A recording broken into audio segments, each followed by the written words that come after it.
సిఐకి ఏం పని? అతను పోసాని కృష్ణమురళి సబ్ జైల్లో ఉన్నాడు. సబ్ జైలు అంటే అర్థమే జ్యుడిషియల్ కస్టడీలో ఉన్నాడు, అంటే మేజిస్ట్రేట్ కస్టడీలో ఉన్నాడు. మేజిస్ట్రేట్ కస్టడీలో ఉన్నప్పుడు అతని బాధ్యత ఎవరు తీసుకోవాలి? జైలు అధికారులు తీసుకోవాలి. అతనికి ఆరోగ్యం బాగాలేకపోతే జైలు అధికారులు, అతనికనే కాదు ఎనీ ప్రిజనర్ ఆరోగ్యం బాగాలేకపోతే జైలు అధికారులు గవర్నమెంట్ హాస్పిటల్లో చూపించాలి. లేదంటే కోర్టు పర్మిషన్తో ప్రైవేట్ హాస్పిటల్లో కూడా చూపించవచ్చు. ఇది ప్రొసీజర్. ఇక్కడ రైల్వే కోడూరు సిఐకి ఏం పని? ఇతను డ్రామా చేశాడా లేదా అనేది రైల్వే కోడూరు సిఐకి సంబంధమే లేదు. అతను చెప్తున్నాడంటేనే సంథింగ్ రాంగ్ అని. అంటే ఇతని అరెస్టే రాంగ్గా చేశారు. తర్వాత ఒక రాంగ్ సెక్షన్ 301 BNS చట్టం పెట్టారు. సో దాని తర్వాత అతను 66 ఏళ్ళు ఆల్రెడీ ఒక గుండె సర్జరీ జరిగింది. తర్వాత 2 రాత్రులు 2 పగుళ్ళు అతన్ని నిద్ర లేకుండా పోలీసులు తిప్పించి చేశారు. దీంట్లో అతనికి ప్రాబ్లమ్స్ వచ్చుండొచ్చు.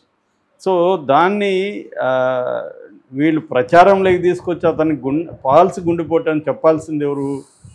ఇప్పుడు మనకు కూడా చాలాసార్లు ఇక్కడ ఏదో పెయిన్ అనుకొని వెళ్తాము, అడేమి లేదు సార్ అంటారు. అది మనం డ్రామా చేసినట్టు కాదు కదా. సో మామూలుగానే ఒక 66 ఏళ్ళ వ్యక్తి, ఆల్రెడీ గుండెపోటు ఉన్న వ్యక్తికి 2 రోజులు సరిగ్గా ఫుడ్డు నిద్ర ట్యాబ్లెట్లు కూడా వేసుకున్నారో లేదు తెలియదు. ఎందుకంటే ట్యాబ్లెట్ వేసుకొని వస్తానంటే కూడా వాళ్ళు పోలీసులు పర్మిషన్ లేదు. క్లియర్గా వేధింపులు అయితే కనిపిస్తుంది.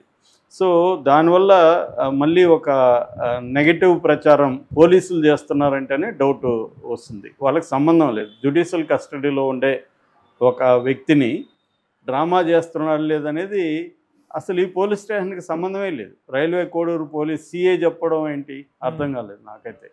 దాని వెనక ఏం లాజిక్ ఉంది? అక్కడే క్లియర్గా మనకు అర్థమవుతుంది సంథింగ్ ఇది రాంగ్ అని. సో ఇంకోటి ఏంటంటే మామూలుగా ఇప్పుడు ఆయన నాకు తెలిసిన సమాచారం ప్రకారం ఆకిపాటి అమర్నాథ్ రెడ్డి ఆయన రాజంపేట ఎమ్మెల్యే, ఆయన చూడడానికి వెళ్తే ఇట్లా నాకు మార్నింగ్ నుంచి 2-3 సార్లు మోషన్స్ అయినాయి, చెస్ట్ పెయిన్ కూడా వస్తుంది అనేది ఆయన చెప్పినప్పుడు ఆయన జైలు అధికారులకు చెప్పారు, ఇలాగా ఆయనకు వస్తుందంట, ఏదైనా అయితే మీరే బాధ్యత వహించాలి, ఇమీడియట్గా హాస్పిటల్కి తీసుకెళ్ళాలంటే వాళ్ళు అక్కడ రాజంపేటలో ప్రైమరీ హెల్త్ కేర్ సెంటర్కి ఏదో తీసుకెళ్లారు. వాళ్ళు ఇక్కడ మా దగ్గర టెస్టులు చేసే వ్యవహారం లేదంటే అక్కడ నుంచి కడపకి రిమ్స్కి తీసుకెళ్లారు. రిమ్స్లో ఇతనికి నాకు హార్ట్ ప్రాబ్లం ఉందని చెప్పినప్పుడు అంబులెన్స్లో తీసుకెళ్ళాలి, కానీ పోలీస్ వ్యాన్లో పోలీసులు ఇద్దరి మధ్య కూర్చోబెట్టుకొని గాలి కూడా ఆడనీయకుండా తీసుకెళ్లారనే విమర్శ ఉంది. సో అక్కడైతే టెస్టులు చేశారు. టెస్టుల్లో అంతా నార్మల్ ఉంది, ఏం ప్రాబ్లం లేదు, ట్యాబ్లెట్లు ఇప్పుడు వాడుతున్నవి కంటిన్యూ చేయండి అని వాళ్ళు చెప్పారు. సో మళ్ళీ అదే పోలీస్ వ్యాన్లో తీసుకొచ్చారు. ఇది బేసిక్గా జరిగింది. మామూలుగా ఖైదీలకి జైళ్ళల్లో రకరకాల ప్రాబ్లమ్స్ వస్తుంటాయి, హెల్త్ ఇష్యూస్. అందుకని పెద్ద జైళ్ళల్లో అయితే ఇవి కూడా పెడతారు. మామూలుగా ఇప్పుడు కృష్ణ మురళి కానీ పోసాని కృష్ణమురళి కానీ ఇలాంటి వాళ్ళను విఐపీలా కాదా అన్న చర్చ. లీగల్గా విఐపీలు కాకపోవచ్చు, కానీ వీళ్ళ భద్రత అనేది మిగతా వాళ్ళకంటే వీళ్ళ భద్రత ఇంపార్టెంట్. ఎందుకంటే ఒక పొలిటికల్ పార్టీ లీడరు, ఆయన 100 సినిమాలకు పైన రాసిన రచయిత, అంటే టాప్ 5లో ఉంటాడు తెలుగులో, ఎక్కువ నెంబర్ ఆఫ్ రాసినవి. నాకు తెలిసి సత్యానందం మొదట వాడు, రెండో వాళ్ళు మన పరుచూరు బ్రదర్స్, మూడో వ్యక్తి ఈయనే ఉంటాడు నాకు తెలిసి, ఎందుకంటే 100 సినిమాలకు పైన ఊరు రాసి ఉంటారు. సో అలాంటి ఒక పాపులర్ నటుడు, ఇవన్నీ ఉన్నప్పుడు ఖచ్చితంగా ఆయన్ని విఐపీగానే పరిగణిస్తారు. విఐపీ అనే డెఫినేషన్ బట్టి ఉంటుంది. సో అక్కడ సబ్ జైల్లో మామూలుగానే సబ్ జైలే నీచ నికృష్టంగా ఉంటాయి, ఏ రకమైన పరిస్థితులు ఉండవు. రెండోది ఏంటి, నేను చాలాసార్లు చెప్తుంటాను, కన్విక్టెడ్ ప్రిజనర్స్ వేరు, రిమాండ్ ప్రిజనర్స్ వేరు. రిమాండ్ ప్రిజనర్స్ అనేవాళ్ళు నేరం ప్రూవ్ అయ్యే వరకు వాళ్ళు దోషులు కాదు, దోషిగా వాళ్ళని పరిగణించకూడదు. కానీ మన ప్రచారం ఎలా ఉంటుందంటే జైలుకి పోయిన ప్రతి ఒక్కడు నేరస్తుల్లాగా, అతనికి కూడా ఎందుకు జైల్లో కూడా మీకు మంచి సౌకర్యాలు ఇవ్వాలా అని మాట్లాడుతుంటారు. అంటే వీళ్ళ అజ్ఞానాన్ని ప్రదర్శిస్తూ ఉంటారు తప్ప అందులో ఏమీ లాజిక్ లేదు. ఖచ్చితంగా ఇవ్వాలి, ఎందుకంటే అతను ఎవరైనా, ఇతనైనా కాదు ఎవరైనా రిమాండ్ ప్రిజనర్ అంటే నిర్దోషి కింద లెక్క. కానీ మన జైళ్ళు ఎలా ఉంటాయి, అలాగ ప్రత్యేక జైళ్ళు లేవు రిమాండ్ ప్రిజనర్స్కి, పోనీ ప్రత్యేక బ్యారక్కులు ఇచ్చి కొంత బెటర్ సౌకర్యాలు ఉన్నాయా జైళ్ళల్లో వీళ్ళకి అంటే అవి కూడా లేవు. శిక్ష పడిన వాళ్ళకి ఎలా ఉండాలనేది వేరే చర్చ. శిక్ష లేని వాళ్ళకి ఇట్లా అక్రమంగా కేసులు పెట్టి ఇది రాజకీయ కక్ష తప్ప ఏమీ లేదు. ఎందుకంటే ఇంతకంటే ఘోరంగా తిట్టినోళ్ళు ఘోరంగా మాట్లాడాడు పవన్ కళ్యాణ్ గురించి, వాళ్ళ స్త్రీల గురించి, బిడ్డల గురించి, ఇతనికి భయంకరమైన నోటిదోల. అదేవిధంగా అంతే నోటిదోల ఉన్న వాళ్ళని అక్కడ బ్రహ్మాండమైన పదవుల్లో చంద్రబాబు కూర్చోబెట్టాడు. మరి వాళ్ళకి ఈ నోటిదోలు ఉంది, ఇలా తిట్టారు కాబట్టి నేను పదవులు ఇవ్వనని ఏమన్నా చంద్రబాబు చెప్తాడా? ఇక్కడ ఎవడూ నీతిమంతులు లేదు. ఇదంతా కూడా పెంటకుప్ప రాజకీయాల్లోనే. అందరూ ఒకటే ఇందులో. చంద్రబాబు ఏమీ అతీతుడు కాదు, జగన్ అతీతుడు కాదు, అందరూ అదే. వీళ్ళు ఏంటంటే అధికారం వచ్చినాక ప్రతీకారం తీర్చుకోవడానికి చేయడం, వాళ్ళని టార్చర్ చేయడం ఇది కనిపిస్తుంది. సో దీంట్లో ఏంటంటే ఇప్పుడు దీని మీద మళ్ళీ ఎప్పుడైనా ఒక కుక్కని చంపేసినాక ఇది పిచ్చి కుక్క అని ప్రచారం చేస్తారు. ఎందుకంటే అందరూ కూడా పిచ్చి కుక్క అంటే ప్రశాంతంగా ఉంటారు, మంచి కుక్కని చంపేస్తే అయ్యో ఉంటారు. సో అలాగా ఇతన్ని అరెస్ట్ చేసినాక సడన్గా ఇతని వీడియోలంతా బయటికి తీసి ఇతను ఎలా తిట్టాడు అని చెప్తాం. మరి ఇలా తిట్టాడు అన్నప్పుడు అవతల వాళ్ళ వీడియోలు కూడా పెట్టాలి కదా. ఇదే ఆయన ఎవరు అయ్యన్న పాత్రుడు ఎలా తిట్టాడు జగన్ని, ఆ వీడియోలు ఉన్నాయి కదా. బండబూతులు తిట్టాడు కదా పబ్లిక్ మీటింగ్లలో. చంద్రబాబు ఎదురుగా తిట్టలేదా?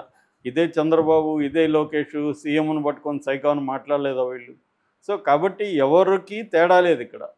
తిట్టిన దానికే కేసులు పెట్టేటైతే అందరి మీద పెట్టాలి, రాజకీయ నాయకుల మీద. ఎవరు మినహాయింపు లేదు. సరే అది కూడా ఓకే, కేసులు పెట్టండి మీరు, తప్పులేదు. కానీ ట్రీట్మెంట్ చేసేటప్పుడు ఏంటంటే జైళ్ళల్లో ప్రమాదకరంగా ట్రీట్ చేయడం, వాళ్ళ ఆరోగ్యాల్ని ఇచ్చేయడం, దాన్ని మళ్ళీ డ్రామా చేశాడని తెలుగుదేశం మీడియా ప్రచారం చేయడం, ఇది ఘోరమైన విషయం. మిస్టీరియస్ కారణాలు. మొన్న కూడా ఏదో చూశాను, స్వాతి అని ఒక అమ్మాయిని చంపిన కేసులో తమిళనాడులో, సెంట్రల్ జైల్లో ఎలక్ట్రిక్ వైర్ కొరికి చనిపోయినాడని చెప్పారు. కిటికీకి కూడా టవలేసి ఆత్మహత్య చేసుకున్న కేసులు కూడా ఉన్నాయి.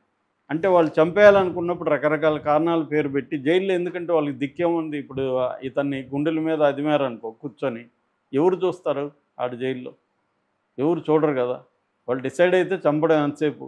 సో అలాగా ఇంకా మన తిహార్ జైల్లో అయితే నాకు తెలిసి ఈ మధ్యకాలంలో ముగ్గురిని హత్య చేశారు వేరే ఖైదీలు. అంకిత్ పూజారి 2021లో హత్య గావింపబడ్డాడు. ప్రిన్స్ తెవాతియా ఆయన్ని హత్య చేశారు. ఈ మధ్య లేటెస్ట్గా వచ్చి టిల్లు ప్రియాని, అతను గ్యాంగ్స్టర్. ఈ ముగ్గురు కూడా గ్యాంగ్స్టర్లే, రైవల్ గ్యాంగ్స్. బ్రహ్మాండమైన సెక్యూరిటీ, హై సెక్యూరిటీ ఉన్న తిహార్ జైల్లోనే చంపేశారు. సో జైలు అనేది సేఫ్ కాదు. గవర్నమెంట్ అనుకుంటే ఎవరైనా చంపచ్చు. ఇదే చంద్రబాబుని చంపాలని చూస్తున్నారని ఇదే తెలుగుదేశం ప్రభుత్వం, పవన్ కళ్యాణ్ అప్పుడు గగ్గోలు చేశారు.